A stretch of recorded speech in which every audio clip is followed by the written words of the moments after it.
खरं तर बच्चू कडू म्हणजे शेतकरी कुटुंबातून आलेले, शेतकऱ्यांसाठी म्हणून नाही करतायत. अनेकांना असं वाटतं, की शेती हा विषय जर बच्चू कडू यांना दिला, तर बच्चू कडू खूप आमूलाग्र बदल त्याच्यामध्ये करू शकतील. कारण अधिकारवाणीने तुम्ही बोलता. शेतकऱ्याचा मुलगा म्हणून तुम्ही बोलता. तर या विषयाकडे आपण कसं पाहता? कसं आहे हा जो निर्णय आहे ना, हा एकट्या मंत्र्याचा विषय नाही आहे. हं. शेती हा विषय व्यापक आहे. तो असं खरंय. काही मर्यादित नाही आहे. शेतकरी विषय एखादं मंत्रिपद भेटल्यानंतर ते सरसकट सुटन अशातला विषय निश्चितच नाही आहे. म्हणजे मी तसा काही त्या आपण हमीभावाचा विषय घेतला तर शिफारस आपण करतो. खरंय. आणि जाहीर करतं केंद्र सरकार. मग कृषी मंत्र्याच्या हाती काय आहे इथल्या? काहीच नाही. म्हणजे जाहीर करण्याचं काम जर केंद्र सरकार करत असेल, मी त्या दिवशी सभागृहात तेच मांडलं का तुम्ही जाहीर करता 15% नफ्याचे भाव सुद्धा केंद्र सरकार जाहीर करत नसेल, हं. उलट 20% घाट्याचे भाव जाहीर करत असेल, तर मग शेतकरी अडचणीतून दूर कसा जाईल? आज कर्जमाफीची गरज का पडते?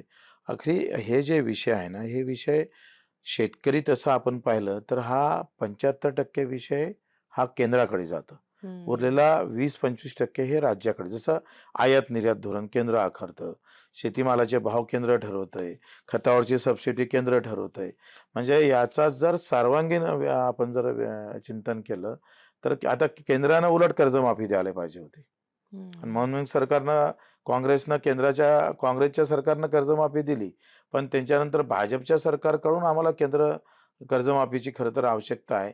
उलट राज्य सरकारला काही मदत केली असती कर्जमाफीमध्ये, तर आज हे चित्र अधिक चांगलं स्पष्ट दिसलं असतं. पण असं असून तुम्ही मात्र मुख्यमंत्र्यांवर टीका करता. हे कितपत बरोबर आहे मला सांगा? नाही, मी मुख्यमंत्र्यावर टीका केली नाही, व्यवस्थेवर टीका केली. कसं आहे का मुळात काय आहे, कोणते विषय मुख्यमंत्र्याकडे येतं, मग हं. राज्याकडे येणारे विषय. किमान खरेदीच्या बाबतीत हमीभावात खरेदी किती झाली? आपली 10-15%. पंजाब जातं 40-50% वर. खरंय.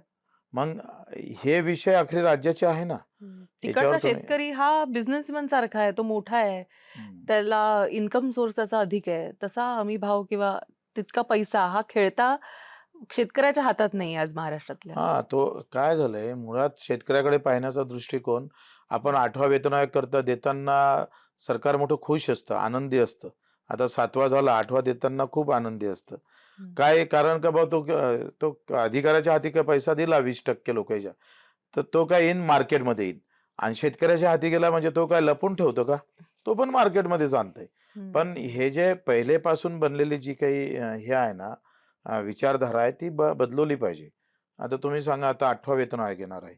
मला वाटतं या 1-2 वर्षात तो लागू होईल आणि पगार आपण नाही म्हटलं तर 15-20% न वाढणार आहे.